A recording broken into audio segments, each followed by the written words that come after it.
You're listening to the European Parliamentary Research Service podcast on EU-NATO cooperation on countering hybrid threats. Propaganda wars, cyber attacks, resource scarcity, migratory pressures. Modern security threats are no longer of a military nature alone, but involve a mix of challenges, actors and means which make them increasingly complex. The need to counter these hybrid threats has pushed the EU and NATO to strengthen their capabilities and work closer together. Want to know more? Stay with us. The concept of hybrid threat is not a new one, but it has gained more traction with recent conflicts in Syria and Ukraine.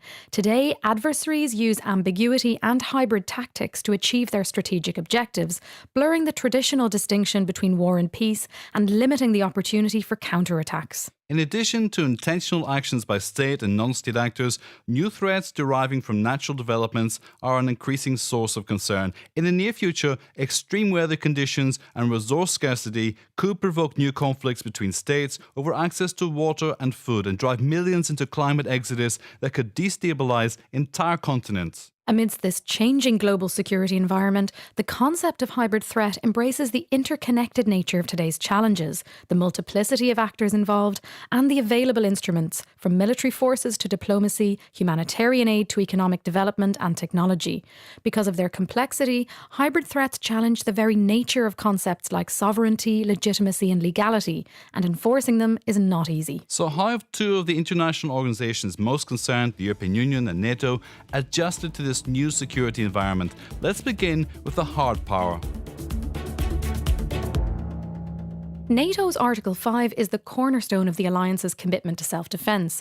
It considers an armed attack against one member as an attack against all, triggering a collective response to protect the alliance. This principle works as long as the attack can be proved and the culprit identified, which is easier in the case of military aggression. But how can we point the finger at a specific state for a cyber attack conducted by hackers operating from around the world? Operating in the grey area between what is legal and illegal under international law, hybrid threats make it difficult to determine legal breaches and to establish responsibilities.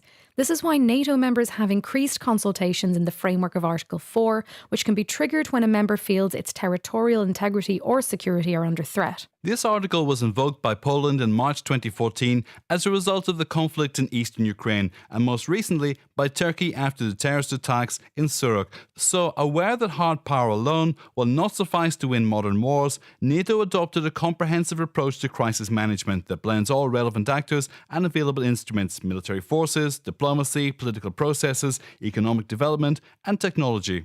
It also extended the application of Article 5 to cyber attacks, acknowledging the readiness to counter hybrid warfare as part of its collective defence principle, although the targeted nation still bears the main responsibility to respond to hybrid threats. But how has the EU adjusted to this new security environment? Let's move from the hard power to the soft power.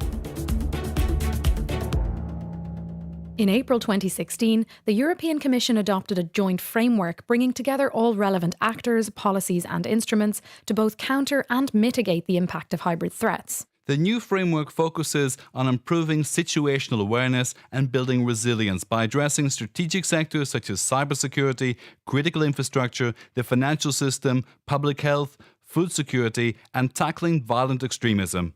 It strengthens the ability of member states and the Union to prevent, respond to crisis and recover in a coordinated manner. To counter hybrid threats more effectively, the EU has also decided to deepen its partnership with NATO. This was confirmed both in the EU's Global Strategy of June 2016 and the Joint Declaration adopted during NATO's Warsaw Summit a month later. The EU-NATO Declaration identifies new areas of cooperation to deal with hybrid threats, in particular through building resilience, situational awareness and strategic communications. Cooperation in these areas is also mentioned in the EU Playbook, which is a sort of operational protocol for countering hybrid threats. But has cooperation between the EU and NATO moved from words to action? Let's look at the case of cyber defence. As the US presidential elections showed, cyber attacks are a new weapon that can change the course of a nation. Aware of this power, both the EU and NATO have gradually built up their cyber defence capabilities. Their cooperation started in 2010, though it really gathered speed with the high-level consultations held since January 2015. An important milestone was the signing of the technical agreement between the EU and NATO, which facilitates technical information sharing to improve cyber incident prevention, detection and response in both organisations. The EU and NATO Joint Declaration also highlighted the need to expand coordination on cybersecurity and defence. But how? Well, at the end of 2016, EU and NATO ministers agreed on a list of concrete measures such as strengthening cooperation on training and cyber exercises and fostering joint research and technological innovation in the field of cyber defence. And there's a whole list of actions to be implemented before the end of 2017. What's clear, as many researchers have pointed out, is that countering hybrid threats from the East and the South requires a coordinated response from both NATO and the EU, transmitting the same strategic message to their challengers and agreeing on a set of common criteria for response. In this new security environment, the basic premise for closer EU-NATO cooperation is that effective response and resilience against hybrid threats require a mix of military and non-military capabilities. And given that hybridity assumes operations below the threshold of armed conflict, the EU's soft power is particularly valuable. And it's here, in areas such as emergency response, counter-terrorism, border management or energy security, where the European Parliament can make its mark. In November 2016, the Parliament welcomed the joint framework on countering hybrid threats, highlighting the need to ensure the right balance between military and non-military capabilities and instruments.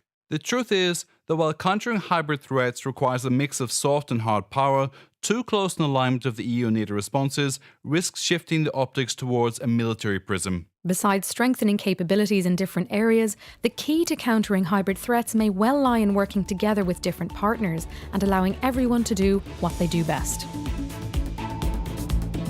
You're listening to European Parliamentary Research Service podcasts.